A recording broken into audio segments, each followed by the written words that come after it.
እውነተኛው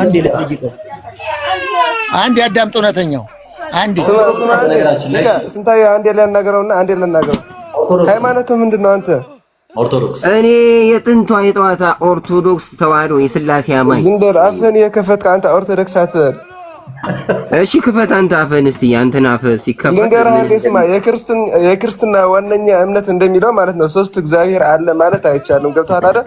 ክርስትና የሚያስተምረው ፊደል ተከታይ ነው። ሶስት አምላክ አንልም ማለት ሶስት አምላኮች የሉም የሚል ትርጉም የለውም። ሶስት አምላክ ስትል እኮ ሶስት አምላክ ነው፣ ሌላ ትርጉም የለውም። ሶስቱ አምላኮች አንድ አምላክ መሆናቸው ስላወቅህ አምላክ እግዚአብሔር ሆይ ብለህ ጸልይ ማለት እንጂ ሶስት አምላኮች የሉም ካልክማ ሥላሴ የሉም። አንዴ አፍህን ዝጋ፣ አንተ ሥላሴ ማለት ሲጀመር ሶስቱ አምላኮች ማለት ነው። ሶስቱ አካሎች ብቻ አይደለም፣ ምክንያቱም እያንዳንዳቸው አካሎች አምላክ ናቸው።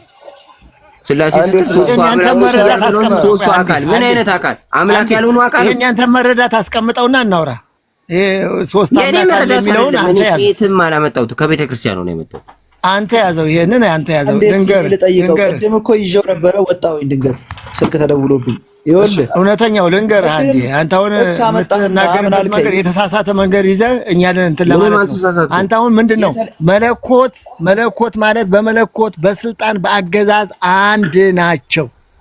አንድ ናቸው ማለት እኩል ናቸው ማለት አይደለም። ሶስትነታቸው ደግሞ በምንድነው ካልከኝ፣ ሶስትነታቸው ወይ አንድ ናቸው ማለት እኩል ናቸው ማለት ነው አይደለም? ይሄን መልስ። አንድ እግዚአብሔር ተብሎ ነው የሚጠራው። ሶስት እግዚአብሔር አይባልም። አብ ወልድ መንፈስ ቅዱስ አንድ ናቸው ማለት እኩል ናቸው ማለት አይደለም እኮ። እኩል አንድ እግዚአብሔር ነው የሚባለው፣ አንድ ነው የሚባለው እያልኩ እኮ ሶስት እግዚአብሔር እያልኩ እኮ ነው። በስልጣን እኩል ናቸው ማለት በስልጣን አይበላለጡ ማለት አይደለም ትርጉሙ። አንዱን በስልጣን አይበልጠው ማለት አይደለም ትርጉሙ እኮ። አንድ የሚባለው ለዚያ እኮ ነው። አንድ የሚባለው ለዛ በስልጣን አይበላለጡ ማለት ሶስት ባለስልጣኖች የሉ ማለት ነው። ሶስት ባለስልጣን የሚባል የለም። እዚያ ጋር ስትመጣ አንድ አምላክ ብለህ ነው የምትይዘው። እና ሶስት ባለስልጣን ከሌለ ምን ልታረግ ነው ታዲያ? አንተ ሰልማል። ለምንድን ነው ታዲያ ወልድ አምላክ ነው ብለህ ኢብራሂም ጋር የምትከራከር? ሶስት ባለስልጣን ብለህ ምን አብረህ ነው? አንድ ባለስልጣን ካለ አንድ አካል ብቻ የምታምን ከሆነ አንዴ ሲስማኝ ምን አከራከረ? ከሙስሊም ወልድ ምንድን ነው? ከየት አመጣው? ቆይ አይደለም ይሄን አስተምሮ ከየት አመጣው? ጠይቀው እስቲ መጽሐፍ ቅዱስ ውስጥ ገብቶ አውጥቶ ያሳየን። ሶስት የተለያየ አምላክ እንዳለን መጽሐፍ ቅዱስ እንዳያሳየን ያሳየን ብዬ ጠይቄው የሆነ ጥቅስ ከፍቶ ነበረ ቅድም እና እስቲ እዛው ጥቅስ ጋር ተመልሰ አስረዳኝ እንዴት ሶስት አምላክ እንዳገኘ። እሱም ብቻ አይደለም ያገኘሁት እኮ ራሱ አብን ቅድም አሳየው እኮ አብ ብቻውን አንድ አምላክ ተብሏል። ስለዚህ አንተ የምታውቀው አንድ አምላክ ሶስቱን ነው። ሶስቱ ባንድ ላይ አንድ አምላክ እንደሚባሉ ነው የምታውቀው። ቆይ ተረጋጋ። አዳምጥ። አይደለም አንተ የምትለውን አይደለም አዳምጠው። መጽሐፍ ቅዱሱ የሚናገረውን ነው። መጽሐፍ ቅዱሱ ከታች አዳምጥ፣ ተረጋጋ። ኦርቶዶክስ ኮንክ አሁን ተጠቀሰ። በኋላ በሰውና በእግዚአብሔር መካከለኛ የሆነ ደግሞ ክርስቶስን ጠቀሰ እና እሱ ከአብ ጋር አልነበረም። ያስረዳ የፈለግከውን ትተህ አንተ ሊነግርህ የፈለግከውን ትተህ አይ እዚህ ጋር አብን አምላክ ብሎታልና ስለዚህ በቃ አንተ አንድ አምላክ የምትለው ሶስቱን በአንድ ላይ ነው እንጂ አብን ብቻ አንድ አምላክ ትለዋለህ? እስቲ ደፍረህ በል። አብን አምላክ ብዬ ለምን አልለውም ነው የማልልበት ምክንያት አስረዳኝ እስቲ። አብ አምላክ ነው የማልልበት ምክንያት አንድ አምላክ የምትላቸው ሶስቱን በአንድ ላይ ነው እንጂ አንዱን ብቻ አንድ አምላክ ብለህ ሰብከህ ታውቃለህ? አሁን ይኸውልህ የኔን ስብከት ተወውና ለምን ትሸሻለህ? ይሸሻል። በቃ አስረዳኝ። እኔን ነው እድሉን እየሰጠው የሚጠየቀውን ትቶ የማይጠየቀውን ነው የሚመልሰው። ለኔ አስረዳኝ። እንዴት አድርጌ ነው አብን አንድ አምላክ የማልልበት? የምትጠየቀውን ስትመልስ ነው የሚገባ። ጥያቄ እየሸሸ ነው የሚገባ አይደለም። መልስልኝ፣ ይሄን መልስልኝ። አንተ ይሄን ከመለስክልኝ እውነትም ልክ ነህ ማለት ነው። ምኑን ነው የምመልሰው? የማልልበትን ምክንያት ንገረኝ። አብን አንድ አምላክ የማልልበት ምክንያት አንድ አምላክ የማልልበት ምክንያት አዎ መጀመሪያ አንተ አንድ አምላክ እኔማ አምናለሁ አንድ አምላክ እለዋለሁ። አንተ ግን አንድ አምላክ የሚባሉ ሶስቱ ባንድ ላይ ነው አልከኝ እኮ። ምንድነው በየቦታው የምትረግጠው? አንተ ነህ እንጂ የምትረግጠው። እኔማ አምናለሁ አንድ አምላክ እንደሚባል።